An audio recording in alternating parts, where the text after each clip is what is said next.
शेतकरी बंधूंनो नमस्कार. मी संदीप जाधव पाटील बनाना हाऊसमध्ये तुमचं सर्वांचं स्वागत करतोय.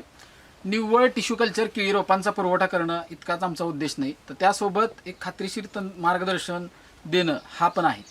तर हे नांदेड जिल्ह्यातील शेतकरी आहेत, मुखेड तालुक्यातील, आणि इथं एक साधारणतः 10.5 ते 11 महिन्यापूर्वी आपण रोपांचा पुरवठा केला होता. त्या रोपांचे आजचे ह्या पद्धतीत घड जे आहेत, तर हे अजित गव्हाणे म्हणून शेतकरी आहेत. कुठलाही पूर्व अनुभव नाही किंवा जवळजवळ इथं 20-25 किलोमीटरमध्ये पण केळीची बाग नाही. तर ह्या पद्धतीत कोणताही पूर्व अनुभव नसताना एकदम चांगल्या पद्धतीचं उत्कृष्ट असं उत्पादन आज इथं एक्सपोर्ट क्वालिटीचं ह्यांनी मिळवलेलं आहे. त्या संदर्भातली एक यशोगाथा पण तुम्ही ह्याच्या आधी पाहिली असेल. पण हे जे आपण टिश्यू कल्चर केळी रोपांचा पुरवठा करतो, तर त्या संदर्भातले काही वैशिष्ट्य किंवा कशा पद्धतीनं नियोजन करतो ह्याविषयीचा आजचा एक व्हिडिओ आहे. तर आपण ही किती तारखेला रोपांची मागणी केली होती? हे रोपांची मागणी मी जुलैमध्ये महिन्यामध्ये मागणी केली होती. बुकिंग 1 महिना आधी केली, समजा 1-1.5 महिना आधी केली ती. आणि लागवडीची तारीख काय होती? 1 सप्टेंबर 1 सप्टेंबर 2020. 2020. म्हणजे आज साधारणतः 10.5-11 महिने पूर्ण होतात आहे. तर अशा पद्धतीचं उत्पन्न हे अतिशय उत्कृष्टरित्या इथं तयार झालेले पीक, आणि त्या पद्धतीत टिश्यू कल्चर केळी रोपांचा पुरवठा हा पूर्णपणे खात्रीशीर, किंवा त्याला ज्याला काय म्हणू आपण, म्हणजे कुठल्याही पद्धतीची फसवणूक किंवा कुठल्याही पद्धतीची भीती शेतकऱ्याच्या मनामध्ये न राहता, हे म्हणजे आज तुमचा माझा एवढा अंतर होता, फक्त सोशल मीडिया किंवा कनेक्ट होता, म्हणजे कुठल्याही समोरासमोर आपली भेट नाही, ओळख नाही, तरी पण कुठेतरी एक विश्वास ठेवला आणि त्या विश्वासाचं चीज म्हणू आपण त्याला, तर इथं झालेलं दिसतंय. एक टिश्यू कल्चर केळी रोपांच्या बाबतीची काही खास वैशिष्ट्ये मला सांगायचे की निव्वळ म्हणजे कीड आणि रोगापासून हे पूर्णपणे मुक्त आहेत. दुसरी गोष्ट, CMU व्हायरस जो आहे तो पूर्णपणे CMU व्हायरसपासून मुक्त आहेत. आणि तिसरी गोष्ट, उच्च उत्पादन देणारे जे कंद आहेत किंवा असे गव्हाणे साहेबांसारखे जे शेतकरी आहेत चांगले, तर ते अशा लोकांच्या बागेमधून ह्या कंदांची निवड केली जाते. ते कंद लॅबमध्ये नेऊन त्याच्यापासून नवीन रोपांची निर्मिती केली जाते. ह्यामध्ये पूर्ण शास्त्रशुद्ध पद्धतीनं कुठल्याही पद्धतीचं इन्फेक्शन होणार नाही, कुठल्याही पद्धतीचं तिथं कुठलेही विषाणू म्हणा किंवा कुठलाही रोग कीड ह्याचं कुठेही त्याच्याशी कनेक्शन होणार नाही, अशा पद्धतीची एकदम हायजीन पद्धतीनं काळजी घेऊन हे सगळं रोपांची निर्मिती केली जाते. आणि त्या रोपांच्या बाबतीतचा जो पूर्णपणे रोपं दिल्यानंतर पासून ते शेवटपर्यंत सगळं व्यवस्थापन किंवा बऱ्याच काही शेतकऱ्यांना अडचणी येतात, वेळोवेळी त्या गोष्टीवर आपण प्रकाश टाकतो, मार्गदर्शन करतो, आणि त्याचंच फलित म्हणून आज अशा पद्धतीचे चांगले घड इथं तुम्हाला बघायला मिळते.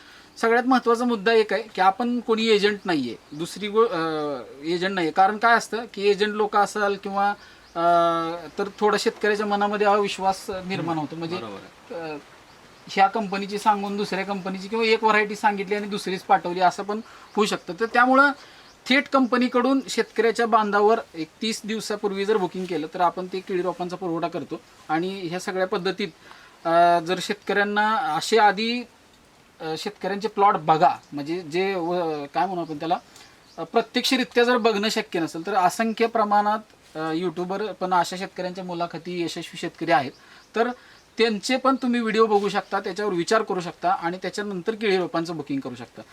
एकदा का तुम्ही केळी रोपांची निवड केली तर त्याच्यानंतर तुम्हाला कुठलाही चान्स नसतो, तिथं ऑप्शन नसतो, बदल करता येत नाही. त्यामुळे पूर्ण चौकशीनिशी, म्हणजे जशी एखादी गाडी खरेदी करताना आपण बघतो ॲव्हरेज आहे का, आपल्याला सोयीस्कर आहे का, परवडणारी आहे का, ह्या सगळ्या गोष्टींचा जसा विचार करतो तसं रोपांची निवड करताना पण तेवढं बारकाईनं बघणं पण अत्यंत महत्त्वाचं असतं. तर ह्या सगळ्या बाबतीत पूर्णपणे चौकशीनिशी किंवा पूर्ण जागरूक राहून तुम्ही निवड करावी अशी शेतकऱ्यांना विनंती आहे.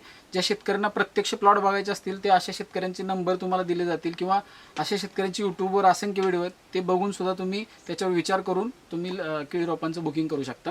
केळी रोपांचं जी टिश्यू कल्चरची एक खास वैशिष्ट्य एक आहे की 12ही महिन्यापर्यंत ह्याचं बुकिंग सुरू असतं. आणि विशेष म्हणजे लागवडीचा जो कालावधी आहे तो थंडीचा काही थोडा पिरियड सोडला तर जवळजवळ 10 ते 11 महिन्यापर्यंत किंवा 12 महिन्यापर्यंत केळीची लागवड शेतकरी करतात. म्हणजे गरिबाचं फळ म्हणून केळीला ओळख. आजच्या घडीला सुद्धा मार्केटमध्ये कुठलंच फळ असं स्वस्त नाहीये केळी सोडलं तर. म्हणजे जवळ सफरचंद सुद्धा 200 रुपये 200 रुपये किलो आहेत. तर एक बाब आहे की सिजनेबल फळं सोडली तर 12ही महिने मिळणारं पीक जे आहे ते केळी आहे. आणि त्या केळीचं व्यवस्थापन, केळीची मागणी, हा खूप मोठ्या प्रमाणात आहे. फक्त त्याला व्यवस्थापन चांगलं पाहिजे. म्हणजे ह्या पद्धतीत जर घड असतील तर व्यापारी इथून माघारी जाणार नाही. दुसरी गोष्ट, तुमच्याकडे जर क्वालिटी असेल तर तुम्हाला 2 रुपये जास्त दर मिळणार. आज ह्या क्वालिटीला कोणीही रिजेक्ट करू शकत नाही. कुठला जरी व्यापारी आला तर ह्याने बघितलं तर म्हणू शकत नाही की बाबा मला हा माल नको. कारण जी लेंथ आहे, लांबी आहे, ह्या सगळ्या गोष्टी तिथं ठरतात. म्हणजे जसं आपण बाजारामध्ये आपण स्वतः गेलो तरी सुद्धा क्वालिटीची केळी बघतो. म्हणजे 25 रुपये डझनचे असतील, 10 रुपये डझनचे असतील, आपण काय म्हणतो बाबा 1 नंबर भारीतले दे. तर तो क्वालिटीचा माल ज्यावेळेस उत्पादन करतो त्यावेळेस आपण 2 रुपये जास्त अधिक दर मिळवू शकतो. त्यासाठी सगळ्या गोष्टी व्यवस्थित पद्धतीनं पाहिजेत. म्हणजे जे सुरुवात आहे, मी एक कायमचं पण आमच्या व्हिडिओमध्ये सांगत असतो, जर सुरुवात चुकली तर त्याचा शेवट पण चुकतच असतो. त्यामुळे सुरुवात जर एकदम व्यवस्थित पद्धतीनं झाली तर त्याचा शेवट ह्या अशा पद्धतीचे घड किंवा अशा पद्धतीचे सक्सेसफुल शेतकरी म्हणून तुम्हाला पाहायला मिळतील. तर तुम्हाला जर केळी रोपांचं बुकिंग करायचं असेल किंवा केळी रोपांची काही माहिती पाहिजे असेल किंवा तुमच्या काही अडचणी असतील केळीच्या संदर्भातले, तर तुम्ही थेट आमच्याशी संपर्क करून विचारू शकता. खाली पट्टीवर जो नंबर आहे त्याच्यावर पण तुम्ही कॉन्टॅक्ट करू शकता. अदरवाईज bananahouse.co.in ही वेबसाईट आहे किंवा गुगलवर तुम्ही बनाना हाऊस पंढरपूर असं जरी सर्च केलं तरी तुम्हाला सगळ्या बाबतीत तिथं मार्गदर्शन केळी पिकाचं मिळू शकतं. तर एक विनंती सर्व शेतकऱ्यांना, ज्यांना कोणाची लागवड करायची असेल किंवा डोक्यामध्ये केळी लागवडीचं असेल तर त्यांनी आधी सगळी चौकशी करा, त्याच्यावर अभ्यास करा आणि त्याच्यानंतर ह्या सगळ्या बाबतीत केळी लागवडीचं व्यवस्थापन हे तुम्ही करू शकतात. तर आशा करतो की हा जो व्हिडिओ आहे तो तुम्हाला आवडला असेल. आणि दुसरी गोष्ट, अशा प्रत्यक्ष जरी तुम्हाला बागा बघायच्या असतील तर तुम्ही आमच्याशी कॉन्टॅक्ट करा आणि त्याच्यानंतर तुम्ही जे काय असेल तो विचार करून निर्णय केळी रोपांच्या बाबतीत घेऊ शकता. धन्यवाद.